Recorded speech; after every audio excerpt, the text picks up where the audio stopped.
Y ahora vamos a pasar al siguiente grupo, que es el grupo número 3, que va a exponer el libro de Efesios, que es otra de las epístolas de la prisión.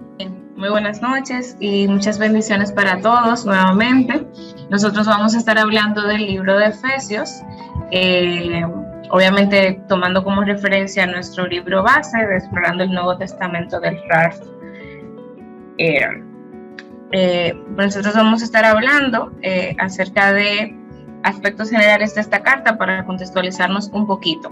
La naturaleza de Efesios nos alude o se refiere a que esta epístola es una epístola circular. Muchos de los escritores de la antigüedad pueden coincidir en el hecho de que en Éfeso no es un término que se refiera o que esté contenido dentro del libro de Efesios, por lo que no podemos decir que fue un escrito dirigido específicamente a esa iglesia. Entonces se habla de que es una epístola circular que Pablo les escribió básicamente a las iglesias de Asia. También se tiene esta idea por el hecho de que Pablo estuvo durante 3 años en su tercer viaje misionero con ellos en la iglesia de Éfeso, por lo que no tendría algún tema específico que dirigirles, y en la epístola tampoco lo hace, no tiene esa naturaleza. La ciudad de Éfeso estaba situada en la desembocadura del río Caíster en el mar Egeo y era un gran centro comercial.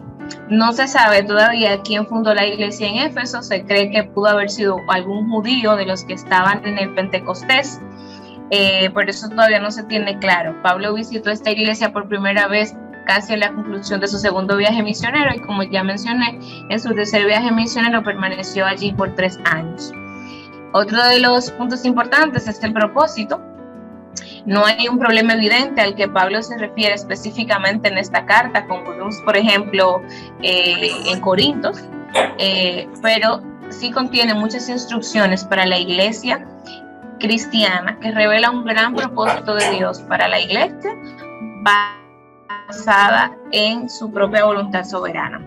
Nosotros vamos a ver la división, como la mayoría de los escritos de Pablo. Tenemos la sección doctrinal, en donde tenemos el origen, una oración por la iglesia, regeneración, una reconciliación doble, un pensamiento de último momento y otra oración que Pablo hace. Y vamos a tener una sección práctica, que es ya donde, luego de que Pablo fundamenta todos los criterios doctrinales, entonces exhorta a la unidad, a romper con la vieja vida, lo que deben evitar, la senda del cristiano, el hogar del cristiano, la diferencia entre ser amos y siervos. Y bueno, la parte final, habiendo acabado todo, la exhortación a estar o a mantenernos firmes. Entonces el contenido básicamente inicia como la mayoría de los escritos de Pablo.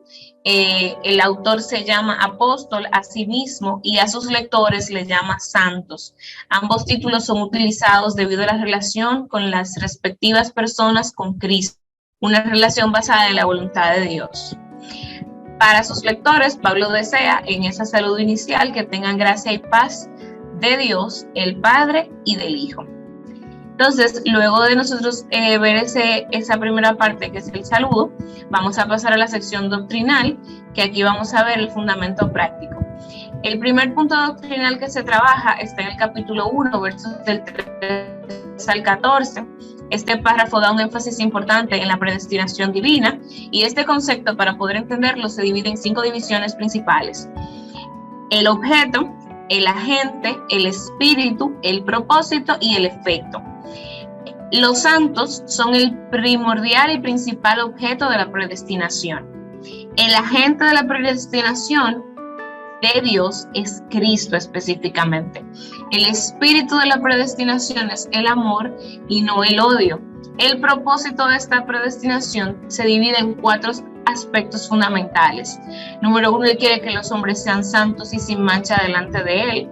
Número 2, Dios desea que los hombres que ya son de Él por razón de la creación lleguen a ser suyos por razón de la redención.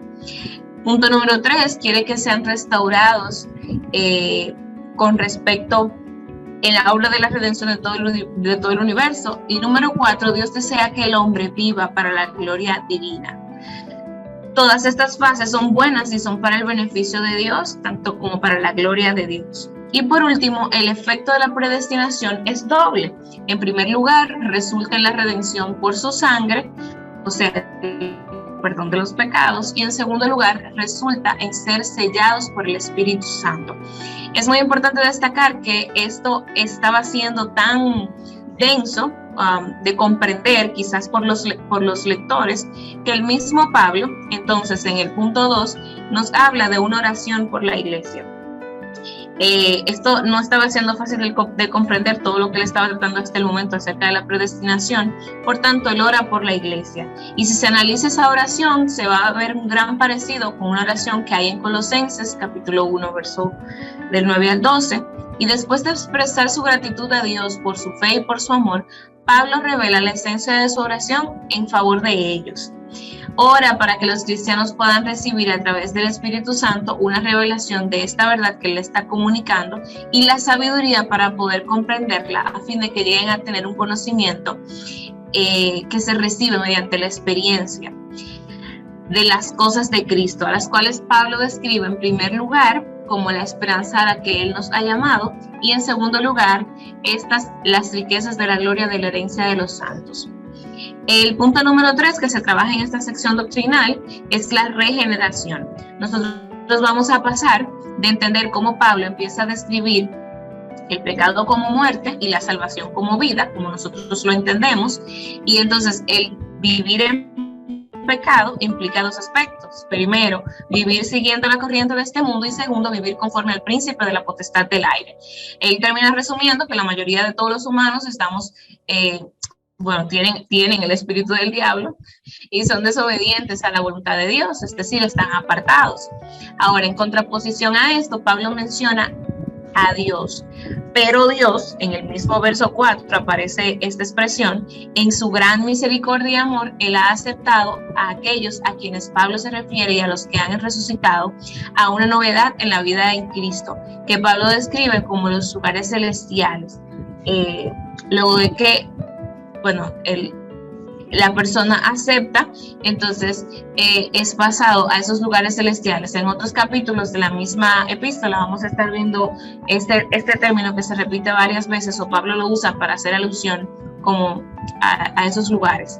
Y por último, los que han sido así salvados son salvos por la gracia de Dios, de esta manera que las riquezas de la gracia de Dios se manifestarán eternamente a través de su iglesia redimida, que es hechura suya. Vamos a continuar con los demás puntos doctrinales. Entonces, a mí me toca el punto número 4, que es una reconciliación doble. En este primer párrafo, Pablo les recuerda a los gentiles, entre sus lectores, de su separación de Cristo. No solamente debido al pecado, sino también debido a que ellos no habían sido incluidos en el pacto de Dios con Israel. Pero a través de Cristo, Dios había salvado del gran abismo entre los judíos y los gentiles. Luego de esto podemos ver que la iglesia de Cristo es la iglesia universal. Pablo, un judío, sabía que la salvación había venido mediante Jesús, el judío crucificado, pero en contraste a muchos otros de su día, el apóstol no había concluido que la salvación fuese solo para los judíos. Él era el gran campeón de la justificación por la fe para todos los hombres. La pared intermedia de separación ha sido derribada. En este caso, si podemos, lo que podemos entender de todo esto es que los judíos creían que no tenían forma ya de poder ser salvos, pero cuando viene Jesús, entonces ahí se rompe esa pared, de lo que quiere decir el autor, que ahora no solamente son los judíos, sino también que los gentiles pueden entrar al reino de los cielos a través de Jesucristo. Bien, un pensamiento a último momento. Entonces, por esta causa, yo, Pablo, prisionero de Cristo Jesús por vosotros los gentiles. Con estas palabras, Pablo principia otra oración por la iglesia. pero casi inmediatamente lo sorprende su propia descripción de sí mismo y él se queda estupefacto ante la idea de que Dios le ha dado la revelación del Evangelio y que lo ha llamado a predicar. En este momento de éxtasis, Pablo anuncia algunos de los grandes temas de la doctrina cristiana. Primero, menciona la universalidad del Evangelio. Segunda, la tarea misionera de la iglesia. Tercero, el hecho de que el autor de la salvación es también el creador del universo. Cuarto, la salvación a través de Cristo es el cumplimiento del propósito eterno de Dios. Y cinco, la fe así fundada imparte audacia para proclamar la verdad y la confianza de poder tener constante acceso a Dios. Y por último, otra oración con una bendición. Bien, en este punto podemos ver que esta oración originalmente emanó del concepto que Pablo tenía de la iglesia universal, edificada como un templo en el cual Dios debía morar por su espíritu. Ahora el apóstol regresa a esa idea, pero recalca la verdad de que el creyente individual es la morada de Cristo. Número 2, con el amor de Dios como conocimiento, han de edificar una estructura de 4 dimensiones: anchura, longitud, profundidad y altura. El plano se encuentra en el amor de Cristo. Y por último, él edificó siempre, el edificio siempre ha de estar en construcción. Pedro expresó la misma idea: antes bien, crecer en gracia y el conocimiento de nuestro Señor Salvador Jesucristo. El propósito de este templo es que sea lleno de toda la plenitud de Dios. La norma es alta, pero es asequible. Hasta aquí mi parte. Entonces continuamos con la parte que es la sección práctica de esta hermosa carta, donde Pablo nos dice que había una necesidad de edificar los cimientos doctrinales antes que exhortar con el éxito. El apóstol Pablo ya había construido bien su cimiento y ahora estaba listo para añadir los aspectos prácticos de la vida cristiana. Estos 2 aspectos prácticos, Pablo dice que deben llevarse de la mano. O sea, debe ser un equilibrio entre lo doctrinal y la vida práctica. Por eso es que lo menciona en esta carta. Aquí en esta también podemos ver Pablo nos habla en el capítulo 4, del 1 al 16, nos habla de la exhortación a la unidad. Pablo dice que conduce a guardar la unidad es el vínculo de la paz. Esto lo podemos ver en el versículo 3. Pero también Pablo nos dice que guardar esa unidad en el espíritu es lo que nos permite tener a una iglesia edificada. Y esta unidad no solo es por una condición humana, es por la gracia o el Espíritu Santo que está en nosotros. Su razonamiento emana del principio de que hay un cuerpo, la iglesia, y un espíritu, una misma esperanza, un Señor, una fe, un bautismo, un Dios y Padre de todo. Esto lo podemos leer en los versículos 4 y 5 de esta hermosa carta. Por lo tanto, debería haber unidad en la iglesia. El propósito esencial de esa unidad es que el templo sea edificado. El templo es la iglesia y nosotros como individuos que seamos edificados en la unidad. Y también dice que los dones han sido dados con el propósito, como había dicho, y Pablo menciona en su segunda oración, inmediatamente después de esto, como dije, que la unidad es que sea edificado el templo de Dios. Ese templo somos nosotros de forma individual y la iglesia. Y por eso es que en el versículo 15 y 16 menciona que Cristo es que da esa gracia como parte para que la iglesia funcione apropiadamente y sea edificada en amor. La otra parte que el apóstol nos menciona es donde se rompe con la vieja vida. La vieja vida. Pablo entendía que debía haber una diferencia marcada entre lo que eran cristianos y lo que no eran cristianos.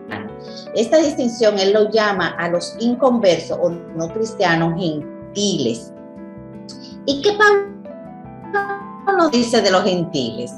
Pablo dice que los gentiles estaban alejados de Dios, que eran separados de Dios. Pablo creía que había un contraste, una diferencia marcada entre la iglesia y el mundo, entre el cristiano y el inconverso. En este párrafo, Pablo nos expone esta distinción, como dije anteriormente, en el término, él usa para la palabra inconverso, gentiles para representar a los que no son cristianos. ¿Cuál era esa diferencia entre los gentiles? Dice que estaban separados de Dios, que su entendimiento estaba entenebrecido, o sea, oscuro, lleno de tiniebla, que eran ignorantes, que eran de corazones duros, que su vida eran vidas llenas de codicia y de rebeldía. Aparentemente, algunos cristianos de la época estaban con esa vieja naturaleza. Por eso es que Pablo dice que debían mostrar ciertas características o que estaban mostrando ciertas características de esta vida pecaminosa. Por lo tanto, el apóstol dice que la razón de que ello es que la vieja naturaleza todavía permanecía y que debían deshacerse de ese viejo hombre. Se requería un cambio en su naturaleza para que cambie su vida. El apóstol le menciona claramente que esa naturaleza iba a ser el molde de la propia naturaleza divina de Jesucristo, que era la justicia y la santidad, y que debían establecer en su vida una nueva forma de vivir. Y por último, el apóstol Pablo nos habla de las cosas que debemos evitar. Y eso lo vemos al final del capítulo 4. Entre las cosas que debemos evitar, él no menciona alguna. Vamos a ver lo que... No menciona alguna. Dice, todos estos males, la mentira, la ira, el robo, las conversaciones corruptas, eran características básicas de una sociedad pagana, según Pablo. ¿Cuáles eran estas características básicas? Mentían, hacían cualquier cosa que no era honrado. El apóstol Pablo menciona la ira, pero la menciona de dos formas diferentes. Menciona la ira cuando el yo de nosotros está establecido y hace un pero. Hay una ira que es la que del cristiano cuando se está en repugnancia o cuando se está haciendo cosas desleales a Dios. Entonces ahí él dice que debe haber una diferencia entre la ira que es por mi yo o la ira que es por repugnancia a las cosas de Dios. También dice que en esa conducta pagana debían dejar de robar y dicen que debían de tener conversaciones malas, esas conversaciones malas, ira, robo, mentira, toda esa. Pero también nos dice que todas estas cosas contritan al Espíritu Santo y que deben ser hechas a un lado, que debe nuestra vida, vieja naturaleza, las cuales son el resultado de esa actitud, de esa forma. Y en vez de ella han de funcionar la benignidad, la misericordia, un espíritu perdonador, tal como Cristo lo exhibió. Ahora continúa Sara con la otra parte. Bien, nuestra hermana y compañera Cheyenne pide excusas por no estar en la clase. La parte de que continúa entonces nos habla de los 4 puntos restantes de la parte práctica, que continúa la senda del cristiano. Aquí nosotros hablamos de, la epístola expone que el cristiano no tiene que vivir en ignorancia de la clase de vida que debe vivir, Sed pues imitadores de Dios como hijos amados, es algo que se encuentra en el verso 1 del capítulo 5. Pablo describe la vida de un cristiano como una senda que hay que caminar, y ahí recalca la importancia del aspecto de ella día tras día, o del momento al momento, paso a paso. Y hay 3 fases importantes adicionales a esta verdad. La primera, andar en amor. La segunda, andar como hijos de luz. Ahí hay un contraste interesantísimo en función de cómo Pablo compara la luz con Cristo y las tinieblas con el pecado. La tercera, mirad con diligencia cómo andéis, haciendo alusión a la actitud que nosotros tenemos que tener frente a nuestra manera de vivir. Ahí se habla o también hace referencia a la parte de la embriaguez y todo lo demás. El antídoto a ese extravío o a la pecaminosidad sería el ser llenos del Espíritu, que es lo que encontramos en el verso 18. El hogar del cristiano, que es el punto número 5 de esta sección práctica. Hasta aquí Pablo ha tratado más o menos algunos aspectos generales y trata de aplicar todo lo que ha dicho a la vida cotidiana del hogar. Aquí están los versos que nosotros conocemos y manejamos con relación a la esposa, al esposo, a los hijos, a la vida del hogar. Y hay una conjugación interesante en cómo la relación de la esposa y el esposo es comparada con la relación de Cristo y con la iglesia. Así también hay un contraste interesante con relación a la autoridad o al mandamiento de los hijos obedeciendo a sus padres. Y todos esos puntos pudieran resumirse en el verso 21, donde dice: someteos unos a otros en el amor de Dios. El punto número 6 de esta sección práctica nos habla de amos y siervos cristianos. Básicamente, Pablo conocía que existían diferencias en las relaciones humanas de aquel entonces. En el Nuevo Testamento nosotros sabemos que existían el tema de los esclavos y de los amos y que esto era normal y bien visto. Ahora, Pablo hace referencia a la manera de ser un buen esclavo y a la manera de ser un buen amo en función de las recompensas que podían recibir. La manera de ser un buen esclavo es considerarse uno mismo en primer lugar como esclavo de Cristo. Dios es quien dará la recompensa, y la manera de ser un buen amo es ser un siervo de Cristo. Dios también tiene para el amo una recompensa. Por último, el punto 7 dice: habiendo acabado todo, estad pues firmes.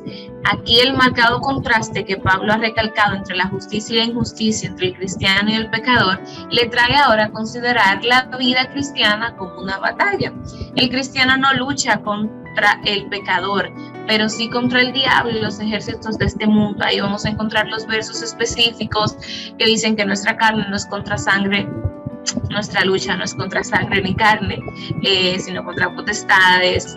Y vamos a encontrar la descripción que Pablo hace acerca de todos los aspectos que tenemos que tener en función del casco de la salvación, el escudo de la fe, la coraza de justicia. Pero luego de que él describe todos estos aspectos, luego de que se menciona toda esa parte de la armadura, que el último aspecto es la espada del Espíritu, que es la palabra de Dios. En ese punto, Pablo hace a un lado el lenguaje figurativo que está utilizando hasta el momento en la epístola y exhorta a los cristianos a llevar una vida de oración perpetua. E incluso en esta última parte, él pide a los destinatarios de esta epístola que también los lleven en oración a él, porque él entendía el peso que era llevar el evangelio como él lo estaba llevando, y le pide a ellos que también oren por él, porque de eso se trata la vida cristiana.